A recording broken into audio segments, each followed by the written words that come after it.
Well, the Catholic charging units, the center wing, and then this, geez, I don't know his name, Gronsfeld's wing, have pushed forward. Gronsfeld managed to eliminate that unit that was up here. The center wing's got some trouble. They couldn't get out of charge, and this poor unit is especially a problem. He's taken 13 of 15 strength points and hits. Units very seldomly survive that long without routing, falling back so far. But he managed to survive the incoming fire from both these units. Artillery fired after him foolishly, breaking the formation on this, but not too big a deal there. They didn't hit. This one did hit. This artillery, which I think can hit both still, would not have. Elsewhere, pushing up, didn't do very well, the Catholic center units. But they're putting the pressure on in a way that's really kind of ugly. Now we move over to the third echelon, that's that rear, and I want to get these cav out of the way. I want to swing them around and bring them back this way. This is where I'm worried about the Protestants getting an advantage, and there really isn't a lot of Protestant cav here. I've got some back here to help handle that, but for the most part, if I can get a solid infantry line, and I mostly have one, I just have to stretch it out here, that cav, this one cav, and maybe this one back here, which has trouble getting through, they're just not going to do a lot of damage. And as we finish things up for this turn, we can see that, I think, I didn't mention this yet, it's hard to tell, that this third echelon chased away the cav here. There was actually one routed unit got destroyed at the end. We have that right wing that was the surprise wing that's shot across this marsh, and it's coming in to try to defend this, but now things start looking really bad for the Catholics. Remember that unit that was just hosed? It got shot to pieces. Actually, every single strength point was destroyed. You almost never see that with those big units. A 15 point. It's not like the 30 pointers or whatever, right? We got another one routing here. That's got to come out. 1, 2, 3, 4. And then it looks like the Protestant line is a lot stronger than the Catholic line right now, but I have to divert this to protect those guns. Those guns are doing a pretty good job. I don't want to lose them, both for the victory points and for the work that they're doing. Anyway, definitely turning into a bit of a problem for the Catholics, where they won over here so far. You can see the casualty piles still look like they're favoring the Catholics, but if this starts taking more hits, it's going to be ugly. Alright, pushing into turn 10 here. What did we have? Well, we opened up with Gronsfeld's wing, which pushed forward, got itself out of charge and into make ready, and is kind of protecting that right flank. Then we go over to this third echelon, and they're not able to get out of charge, end up going up the hill, breaking some formation. Not a good position for them. Uh-oh, forgot to fire my guns. I got to do that. That's part of the center wing, which I just did and forgot to do. Then we go to the center wing, and they were unable to get out of charge as well. Pushed forward, chased some of the cav up here away, but here they launched. They pivoted, doing some advancing fire. And then when the melee came, they were driven back. Not a good situation. They can't get this guy out of open order. They've got a number of problems with just getting their formation into the state that they want to be in while they're facing the Protestants. Although the Protestants have some kind of weakened units as well, I still don't want to engage them until I've fixed my own situation. Anyway, that continuation failed. I'll roll some of those artillery attacks. Try to clump up, hit some of those heavies that are up there. And we wind up with very little happening. Put the markers back. After that, the Cav wing has taken up a position here. It's beginning to look like the Catholics aren't going to lose big here.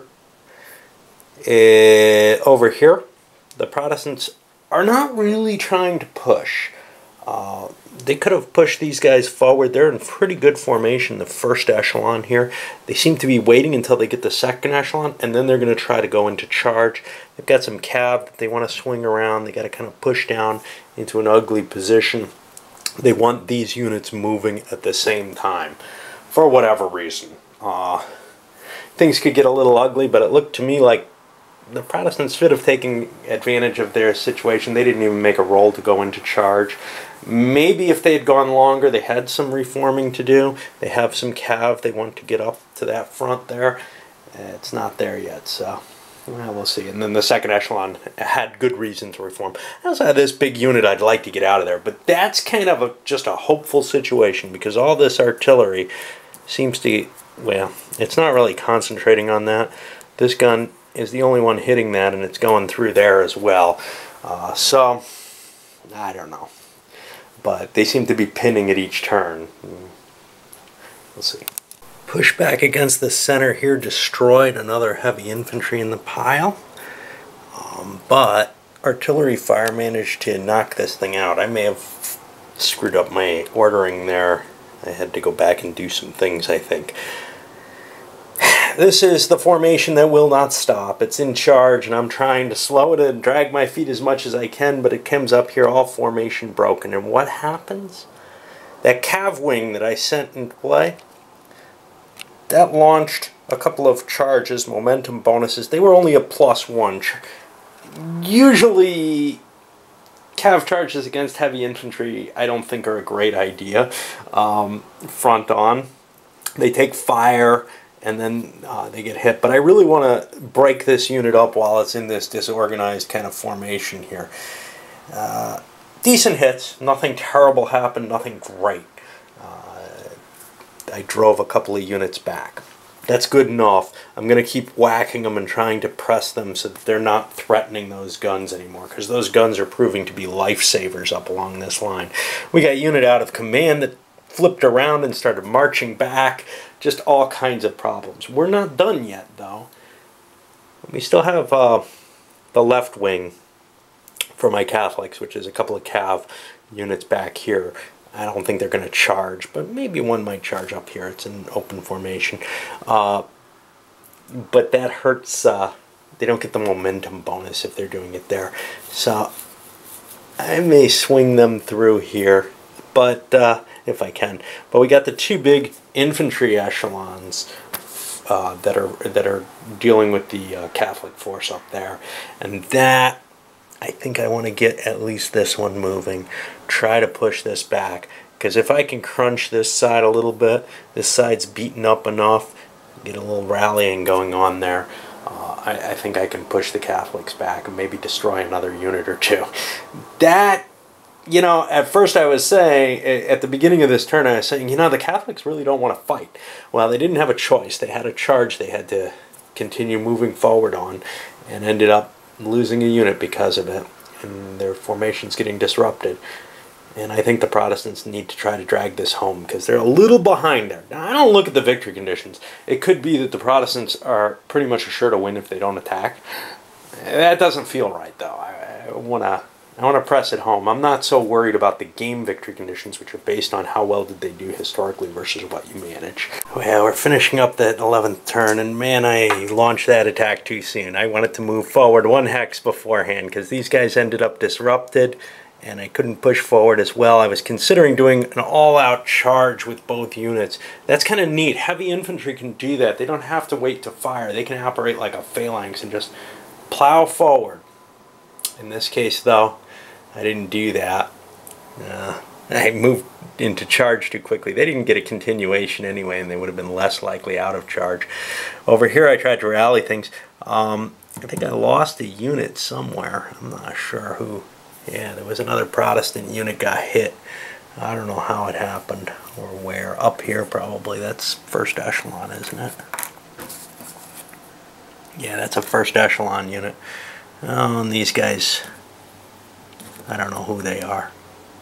They're second echelon. They should have reformed back here. Get them ready to help cover this gap a little bit. I got this unit to push in. This is first echelon. Still lost, formation broken because it climbed the hill. Last turn, probably not going to do much here, but we'll see. Okay, well, there was a little weird blip there. So, what happened, I'll try to recollect here. Things started off on the 12th turn down in this segment. Catholics won the initiative. Both sides had 2 units in charge. Both sides had equal leaders.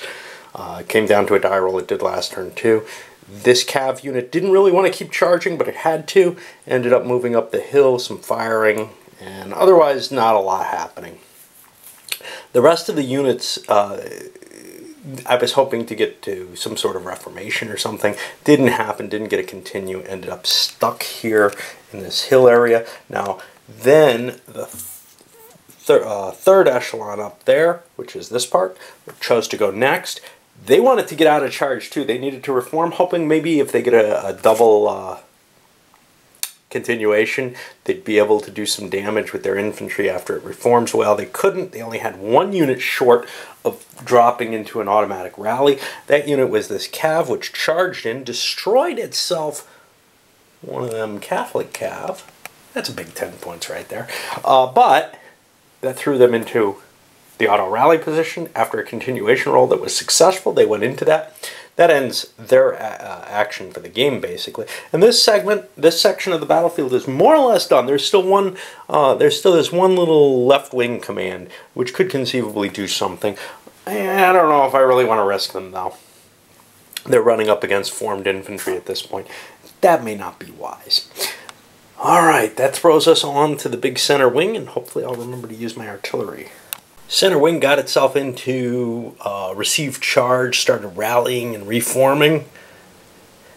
Got 2 continuations. The second one, the Protestants said, no, this is enough. They trumped in with Christian, who's in charge, so he's not too bad at it. And now they're going to get a shot to move back forward here. They got a shot at Tilly, too. He's at a stupid location. Put himself on a gun. Hey, maybe I'll get him. And that's basically it. I didn't move the left wing here.